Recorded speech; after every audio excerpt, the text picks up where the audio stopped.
Hey guys, welcome to the channel College Deets. यार आज का वीडियो बहुत ही ज़्यादा इंपॉर्टेंट है अपने आप में, क्योंकि बहुत सारे बच्चों को डराया जा रहा है यूट्यूब के डिफरेंट चैनल्स के माध्यम से। पेड काउंसलर्स के जो पेड काउंसलिंग बेचते हैं वो लोग डरा रहे हैं। कुछ तो ऐसे भी बोल रहे हैं कि बेटा आपकी देखो हमारी पेड काउंसलिंग ले लो, नहीं तो बहुत गड़बड़ हो जाएगी आपके साथ। हमारी 25,000 की, 30,000 की, 10,000 की पेड काउंसलिंग ले लो, नहीं तो ऐसा हो जाएगा आपके साथ कि आपकी रैंक अच्छे होते हुए भी आपको सीट नहीं मिलेगी और कोई पीछे रैंक वाला बच्चा आपका सीट ले जाएगा गलती की वजह से। पहली बात तो अपने आप में सरासर बकवास है। कल एक बच्चे का मैसेज आता है हमारे पास, वो बोलता है भैया मैंने 3,000 रुपये तो बड़ी मुश्किल से जोड़े थे कोर्स खरीदने के लिए, पढ़ने के लिए, नीट की तैयारी करने के लिए। मैं 25,000 रुपये कहाँ से लेकर के आऊँगा? क्या मेरा सिलेक्शन नहीं होगा? क्या मुझे सीट नहीं मिलेगी? मेरी रैंक तो आ गई। तो ऐसा कुछ भी नहीं है भाई, बात को ज़रा ढंग से समझो। सबसे पहले तो ये जो काउंसलर्स बोलते हैं ना कि आपकी रैंक अच्छी होते हुए भी एक पीछे रैंक वाले बच्चे को सीट मिल जाएगा, तो ये अपने आप में बकवास बात है। ठीक है, कोई ये कह के आपको पैसे ले रहा है तो बिल्कुल बकवास बात है। इसको समझाने के लिए मैं बहुत अच्छे तरीके से एग्जाम्पल लेकर के आया हूँ। आपको सारी चीज़ बता दूंगा कि एक काउंसलर क्या कर सकता है आपके लिए। विश्वास मानो, कुछ भी नहीं, कुछ भी नहीं, कुछ भी नहीं, ज़ीरो। यदि कोई पेड काउंसलिंग बेचने की कोशिश कर रहा है आपको, तो इसका मतलब आप डरे हुए हो, और जो वो टेक्निकलिटीज़ ज़बरदस्ती का डाटा दिखा रहा है जो आपके किसी काम का भी नहीं है, वो डाटा दिखा करके आपको डरा रहा है कि देखो बेटा कितनी टेक्निकलिटीज़ हैं यहाँ पर, आपको भी हम बताएंगे, हमारे पास डाटा है। वह घंटा कुछ भी नहीं है भाई, खुद से कर सकते हो। ठीक है, जो लोग पेड काउंसलिंग नहीं अफोर्ड कर सकते वो लोग तो ये वीडियो ज़रूर देखें, और जो लोग कर भी सकते हैं वो बेफिजूल की खर्ची ना करें। ठीक है, अब बात को समझो ज़रा तरीके से, कैसे अलॉटमेंट होता है। आपको बेवकूफ़ बनाया जा रहा है और आप बनते जा रहे हो। ठीक है, तो इस वीडियो में मैं बहुत डिटेल में समझाऊंगा कि अलॉटमेंट होता कैसे है। कोई काउंसलर आपकी हेल्प कर भी सकता है कि वो बस फेंकता है आकर के। ठीक है, इन्फॉर्मेशन होना ज़रूरी है, बस दैट्स इट। उसके बाद कोई काउंसलर आपको सीट नहीं आके दे देता है भाई। ठीक है, जिसको धंधा करना है करे, मेरे को किसी से कोई प्रॉब्लम नहीं है भाई, बट जिस बच्चे का खून पी रहे हो ना तुम डरा धमका के, 25,000 रुपये कैसे ले रहे हो, उससे हमको सख्त प्रॉब्लम है। और इस वीडियो में उसी को ही हम ढंग से समझाएंगे कि क्यों 25,000 नहीं देने चाहिए आपको। ठीक है, देखो यार, अभी मैं आपको एक एग्जांपल देने जा रहा हूँ। उस एग्जांपल से आपको बहुत अच्छे से समझ में आ जाए कि अलॉटमेंट होता कैसे है। ठीक है, एक्चुअल में कैसे अलॉटमेंट होता है वो आपको समझ में आएगा। एक एग्जांपल लेते हैं, मान लो 3 बच्चे थे। ठीक है, ऋतु, अभी और तरुण, मैं वैसे ही एग्जाम्पल के तौर पर ले रहा हूँ। ठीक है, ऋतु की रैंक थी 20100। ठीक है, अभी की थी 20101 और तरुण की थी 20102। ठीक है, मतलब ऋतु की सबसे अच्छी रैंक थी, फिर उसके बाद अभी की थी, और तरुण की पीछे थी। तीनों ही जनरल कैटेगरी के स्टूडेंट्स थे। ठीक है, अब क्या होता है ना कि मान लो मोपे ब्राउन का सीट मैट्रिक्स आता है। क्या आता है? मोपे ब्राउन का सीट मैट्रिक्स आता है। उसके अंदर ना एक एक सीट 5 कॉलेज के अंदर खाली होती है जनरल कैटेगरी के लिए। ठीक है, कौन कौन से 5 कॉलेज एग्जाम्पल के तौर पे मैं समझाने की कोशिश कर रहा हूँ। AIIMS Bhopal, UCMS Delhi, RML Delhi, सेठ जीएस मुंबई, और एक कोई भी GMC government medical college south का हो सकता है, ठीक ठाक सा। ठीक है, तो अभी क्या होता है ना कि हम मानते हैं कि 20,100 से पहले, मतलब ऋतु की रैंक से पहले, जो भोपाल, एम्स भोपाल की सीट थी, यूसीएमएस की थी और आरएमएल दिल्ली की सीट थी, वो फिल हो गई है, ऊपर के बच्चों ने ऑक्यूपाई कर ली। इनके लिए मान लो 2 सीट बचती है, एक सेठ जीएस मुंबई में और एक बचती है जीएमसी किसी भी साउथ के कॉलेज में। हमने जीएमसी साउथ लिख दिया यहाँ पे। ठीक है, अब देखो, अब तुम्हें चॉइस फिलिंग के नाम पे डराया जाता है। ठीक है, अब देखो चॉइस फिलिंग का रियल गेम क्या है यहाँ पर। आ जाओ ज़रा, देखो ऋतु ने चॉइस फिल किया सबसे ऊपर एम्स भोपाल, फिर UCMS, RML Delhi, 4th number पे सेठ जीएस मुंबई और फिर जीएमसी साउथ। ठीक है, जीएमसी साउथ। तो अभी क्या होगा ना, जब एल्गोरिथम एमसीसी का अलॉटमेंट करता है ना, तो सबसे पहले गार्ड मान लो जिसकी रैंक सबसे ऊपर होती है ना उसके पास आता है, उससे पीछे वाले रैंक के बच्चे के पास जाता ही नहीं है। ठीक है, सबसे पहले उसका अलॉटमेंट होगा जिसकी रैंक आगे होगी। सबसे पहले 1 रैंक का होगा, फिर 2 का होगा। समझ गए ना तुम कैसे कहना चाह रहा हूँ? तो सबसे पहले रैंक को प्रायोरिटी मिलती है, चॉइस फिलिंग को बाद में। ठीक है, ध्यान रखना। दूसरी बात, अब मैंने कहा कि सेठ जीएस मुंबई में एक सीट खाली है और जीएमसी साउथ में एक सीट खाली है। अब एल्गोरिथम सबसे पहले ऋतु के पास आया जिसकी 20100 रैंक थी। ठीक है, सबसे अच्छी रैंक थी तीनों में से। ठीक है, अब क्या होगा, एल्गोरिथम ने ऋतु पे क्लिक किया, अंदर आया, उसकी चॉइस फिलिंग को चेक किया, उसकी प्रायोरिटी को देखा, भाई एम्स भोपाल के अंदर सीट है, नहीं है। ठीक है, यूसीएमएस के अंदर है, नहीं है। आरएमएल दिल्ली में है, नहीं है। सेठ जीएस मुंबई में है, बिल्कुल है। तो यदि सेठ जीएस मुंबई नीचे भी ऋतु ने भर रखा होता और सबसे पहले सीट वहीं पे खाली होती तो भी उसको अलॉटमेंट मिल जाता। ठीक है, ध्यान आई, समझ में आई कि बात नहीं आई? अब फ़र्क नहीं पड़ता कि सेठ जीएस मुंबई ऋतु ने ऊपर रख रखा था कि नीचे रख रखा था। हाँ, अब हमें ध्यान से ये चीज़ करनी होती है चॉइस फिलिंग के अंदर कि हम अच्छा कॉलेज ऊपर रखें। ठीक है, यदि वो जीएमसी साउथ का ऊपर रख देती तो उसको वहाँ पर अलॉटमेंट हो जाता, क्योंकि दोनों में सीट खाली था। ठीक है, अब देखो सेठ जीएस मुंबई की सीट ऋतु को मिल गई। ठीक, दूसरी बात आई, अब एल्गोरिथम जाएगा, अब इसका अलॉटमेंट हो गया ऋतु का, इसका कंप्लीट। अब एल्गोरिथम अभी के पास जाएगा 20101 के पास। क्या देखेगा? उसकी देखेगा भाई साहब चॉइस फिलिंग। अब इसने चॉइस फिलिंग मान लो क्या कर रखी है, सबसे ऊपर सेठ जीएस मुंबई डाल रखा है, फिर एम्स भोपाल, फिर आरएमएल दिल्ली, फिर यूसीएमएस और फिर जीएमसी साउथ का।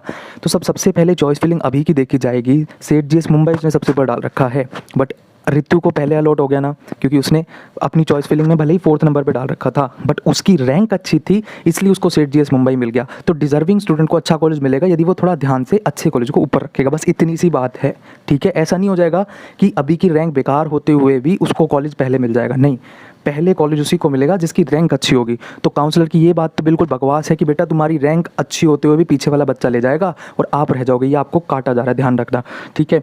तो अब अभी की बात करते हैं। अभी को सेठ जीएस मुंबई नहीं मिलेगा क्योंकि ऋतु को एक सीट खाली थी, वो ऋतु को मिल चुकी, ठीक है। तो अब एल्गोरिथम नीचे आएगा धीरे धीरे। एम्स भोपाल में खाली नहीं है, आरएमएल में खाली नहीं है, यूसीएमएस में खाली नहीं है, अब जीएमसी साउथ के अंदर खाली है, तो उसको अलॉटमेंट वहाँ पर मिल जाएगा, पक्की बात हो गई। अगला एक और बच्चा जो है तरुण, उसकी रैंक थी इन दोनों के बाद 20102 मानते हैं, ठीक है। उसने सबसे पहले जीएमसी साउथ लिखा हुआ था, तो क्या जीएमसी साउथ में उसको सीट मिल जाएगा? क्या सीट बची है? नहीं। कई बच्चे सोचते हैं कि भैया मैं चॉइस फिलिंग में ऊपर प्रायोरिटी डाल दूंगा ना, जहाँ पर सीट खाली है तो मुझे वो सीट मिल जाएगी। नहीं भाई, बिल्कुल नहीं मिलेगी, क्योंकि अभी को पहले ही मिल गई। तुम समझो अभी ने चाहे लास्ट में भी जीएमसी साउथ डाला होता ना, तो भी उसको कॉलेज मिलता पहले तरुण को नहीं मिलता, पहले हमेशा अभी को मिलता। तो कोई भी काउंसलर आपको डरा नहीं सकता है। एमसीसी अलॉटमेंट करता है, एमसीसी का एल्गोरिथम अलॉटमेंट करता है, वो कोई बंदा बैठ के अलॉटमेंट नहीं कर रहा है भाई। एल्गोरिथम सारी चीज़ों को देख परख के कैटेगरी वेटेगरी सब कुछ अच्छे से देखता है, बट रूल क्या है, सबसे पहले रैंक देखी जाती है, बच्चों को रैंक के बेस पे प्रायोरिटी। तो ये बात तो तुम भूल जाना कि भाई तुम्हारी रैंक ख़राब है और आपको कॉलेज मिल जाएगा और ऐसे बच्चे को नहीं मिलेगा जिसकी रैंक अच्छी है, ठीक है। तो ये तो सबसे घटिया बात होगी काउंसलर्स की, तो डरना बंद करो, ठीक है। अब क्या है कि ऋतु को सेठ जीएस मुंबई मिल गया, अभी को जीएमसी साउथ मिल गया और तरुण बेचारे को दोबारा तैयारी करनी पड़ेगी या प्लान बी चुनना पड़ेगा, ठीक है। अब इधर बात आ जाती है, क्या चॉइस फिलिंग पर सीट मिलना या ना मिलना डिपेंड करता है क्या? बिल्कुल भी नहीं करता। ये मैंने आपको बहुत अच्छे से समझा दिया। यदि अभी ने जीएमसी साउथ को लास्ट में भी रखा होता तो भी उसको सीट मिलती। तरुण ने नंबर 1 पे रखा है, उसकी रैंक पीछे है, तो भी उसको सीट नहीं मिल रही है, ठीक है। तो ध्यान रखना, सबसे पहले आपकी रैंक देखी जाएगी, उसके बाद चॉइस फिलिंग देखी जाएगी। अब देखो अगला सवाल उठता है, क्या चॉइस फिलिंग पर अच्छा कॉलेज मिलना डिपेंड करता है? बिल्कुल करता है। यदि ऋतु ने जीएमसी साउथ को ऊपर रखा होता और सेठ जीएस मुंबई को नीचे रखा होता तो उसको जीएमसी साउथ अलॉट हो गया होता, क्योंकि इसकी प्रायोरिटी में पहले कौन है ऊपर? जीएमसी साउथ है। तो हाँ, यदि कोई आपको इतना गाइडेंस दे दे कि बेटा ये कॉलेज अच्छा है और ये कॉलेज बेकार है, तो क्या तुम चॉइस फिलिंग खुद से नहीं कर सकते? क्या काउंसलर आपकी क्या हेल्प कर देगा चॉइस फिलिंग में? एक बात बताओ, आपके डिसीजन होंगे सारे, A to Z आपके डिसीजन होंगे। सारे बच्चों को अच्छे कॉलेज का, अधिकतर बच्चों को अच्छा कॉलेज का पता है, ठीक है। अब बच्चा टू बच्चा डिपेंड करता है कि वो साउथ में लेना चाहता है कि नहीं लेना चाहता, वो एवरेज कॉलेज में जाना चाहता है कि नहीं जाना चाहता। कई बच्चों का ये नहीं, यार मैं तो एम्स में ही पढ़ूंगा, चाहे 1 साल और तैयारी करनी पड़ जाए मुझे। और कई बच्चों का ये, मुझे तो जीएमसी चाहिए भाई साहब, चाहे जहन्नुम में मिल जाए। बच्चे मैसेज करके लिखते हैं हमें पता है उनका वो क्या क्या सोच सकते हैं, ठीक है। तो हर बच्चे की चॉइस फिलिंग अलग हो। एक बात बड़ी और इंपॉर्टेंट है यहाँ पर कि जो अच्छा कॉलेज है उसको ऊपर ही रखना है, कुछ भी आपका जाएगा नहीं इसमें, ठीक है। लाइक कई बच्चे क्या सोचते हैं कि 18,000 रैंक है मेरी और पिछली बार ये साउथ के 8-10 कॉलेज मिले थे, 18,000 रैंक पे मैं यही पढ़ दूंगा, बस बाकी भर के क्या करूँगा मैं। नहीं भाई, ऐसा नहीं है। बच्चों को क्या लगता है कि 12,000 रैंक पे पिछली बार जीएसपीएम कानपुर मिला था, मुझे तो मिल ही नहीं पाएगा। मैं एग्जाम्पल के तौर पर बता रहा हूँ, ठीक है। 18,000 वाले को क्या लगेगा कि यार ये कॉलेज तो 12,000 रैंक पे मिला था जीएसपीएम कानपुर, मुझे कैसे मिलेगा? मैं क्या करूँगा उसको ऊपर भर के? मैं तो वो भर लेता हूँ ना जो मुझे लग रहा है मुझे मिल जाएगा। नहीं भाई, ऐसा नहीं करना है। जो अच्छा कॉलेज तुम्हारी नज़र में जो अच्छा कॉलेज है उसको ऊपर ही रखो, फिर चाहे तुम्हारी औकात हो चाहे ना हो वहाँ जाने की, क्या पता मिल जाए, क्या पता सीट खाली हो, तुम्हारी रैंक तक आते आते वो अलॉट हो जाए। तो पहले से मत सोच के चलना कि ये मिल सकता है ये नहीं मिल सकता। हाँ, हालांकि एक मोटा मोटा आइडिया पिछले साल से लगता ज़रूर है, बट भाई किस्मत का कुछ नहीं पता होता। तो किस्मत अगर चमकनी होगी ना और नीचे डाल रखा होगा प्रायोरिटी में अच्छा कॉलेज, तो फिर नहीं चमकेगी, है ना। किस्मत भी जब ही चमकेगी ना जब ऊपर डाल रखा होगा प्रायोरिटी में अच्छा कॉलेज। तो मैं ये कहना चाह रहा हूँ कि आप जितने भी कॉलेज है सब फिल कर सकते हो, सब फिल कर सकते हो, कोई लिमिटेशन कोई बाउंडेशन नहीं है। जितनी भी चॉइसेस आप भरना चाहो भर सकते हो, पर शर्त ये है कि जिस स्टेट में आप नहीं जाना चाहते, लाइक आप साउथ में नहीं जाना चाहते, आप चाहते हो मैं तमिलनाडु में नहीं जाना चाहता, मैं नॉर्थ का बच्चा हूँ। अब तमिलनाडु में चाहे 10 अच्छे कॉलेज हैं, उनको मत डालो भाई ऊपर, उनको सबसे नीचे डालो, लास्ट ऑप्शन में डालो। पहले अपने स्टेट के डाल लो अच्छे कॉलेज, अपने आसपास के स्टेट के डाल लो अच्छे कॉलेज। ऐसे चॉइस फिलिंग बनानी है। कोई आपको मतलब गाइड करेगा कि तो चॉइस फिल बनाओगे? देखो, गाइडेंस के नाम पे अच्छा कॉलेजेस हम आपको एक मोटा मोटा आइडिया दे देंगे कि भाई ये कॉलेज बहुत अच्छे हैं, हम अपनी तरफ से एक चॉइस फिलिंग का ऑर्डर बना के दे देंगे 4-5 तरीके से, 4-5 तरह के बच्चों के लिए। तो उसके लिए आप चैनल को सब्सक्राइब करके रखो। हम भी सीट मैट्रिक्स आने का ही वेट कर रहे हैं।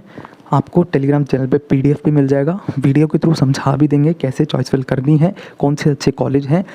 कहाँ कहाँ पर इंटरनल कोटा है, इंटरनल पीजी कोटा है, हमने वीडियो बना रखा है। डॉक्यूमेंट्स क्या क्या चाहिए, हमने वीडियो बना रखा है। प्रोसीजर क्या होता है काउंसलिंग का, हमने वीडियो बना रखा है। भाई और क्या चाहिए यार तुमको? फिर तुम रो क्यों रहे हो कि भैया मेरे पास 25,000 नहीं है, मैं कैसे पेड काउंसलिंग लूँगा? तो जिसके पास नहीं है उसको ये बिल्कुल भी नहीं सोचना कि भाई मैं पेड काउंसलिंग नहीं ले रहा तो मेरा तो कुछ होने नहीं वाला, मेरी गलत ही होगी काउंसलिंग। ऐसा कुछ भी नहीं है। जो ले रहा है वो उसकी अपनी मर्ज़ी भाई, उसको डर है वो खुद से नहीं कर पाएगा। जिसको लेनी है ले, भाड़ में जाए भाई। हम उसकी बात कर रहे हैं जिसके पास पैसे भी नहीं है और ज़बरदस्ती कहीं से उधार ले करके खुद पे प्रेशर डाल करके बस ये सोच रहा है कि मैं पैसे दे दूंगा तो मेरी अच्छे से हो जाएगी। भाई खुद से भी कर सकते हो, मैं ये विश्वास दिलवाना चाह रहा हूँ तुम्हें कि तुम खुद से भी बहुत अच्छी काउंसलिंग कर सकते हो। पर थोड़ा सा होमवर्क कर लो ना यार। जो 320-30 कॉलेज हैं उनके बारे में अच्छे से एक बार देख लो कि कौन सा अच्छा है कौन सा नहीं अच्छा है, और अपने अपने जहाँ पर आप रहते हो अपने हिसाब से उस कॉलेज को बनाओ ना यार। आपको हम बना के दे दें, मान लो हम कहते हैं कि यार बेंगलोर का हम कह रहे हैं बीएमसी बेंगलोर बहुत अच्छा है, बट कोई बच्चा बेंगलोर जाना ही नहीं चाहता, साउथ जाना ही नहीं चाहता वो, तो वो बीएमसी बेंगलोर की सीट लेके क्या करेगा? ठीक है, तो आप अपने तरीके से चीज़ें बना लो, ठीक है। और आपको जो लगता है ना ये कॉलेज मेरी रैंक के हिसाब से नहीं बहुत हाई मतलब अच्छी रैंक पे मिलता है, उसको ऊपर डालो, कुछ घिसेगा नहीं आपका, ठीक है। कोई दिक्कत नहीं है, उसको ऊपर डालो। सीट ही तो नहीं मिलेगी ज़्यादा से ज़्यादा वहाँ पर डालो उसको ऊपर ही। बट यदि सीट खाली हुई और आपने अपनी चॉइस में नीचे डाल रखा है ना, तो भाई दिक्कत हो जाएगी। मिल सकती हुई तो भी नहीं मिलेगी। बात समझ में आ गई? आई होप आपको बहुत अच्छे से समझ में आया है और ये कॉन्फिडेंस भी आया है कि कोई भी काउंसलर आपको सीट नहीं देने वाला है। सॉफ्टवेयर ने सीट अलॉट करके देनी है और सॉफ्टवेयर रैंक को प्रायोरिटी देता है, ठीक है। So that's all for the video. Thank you.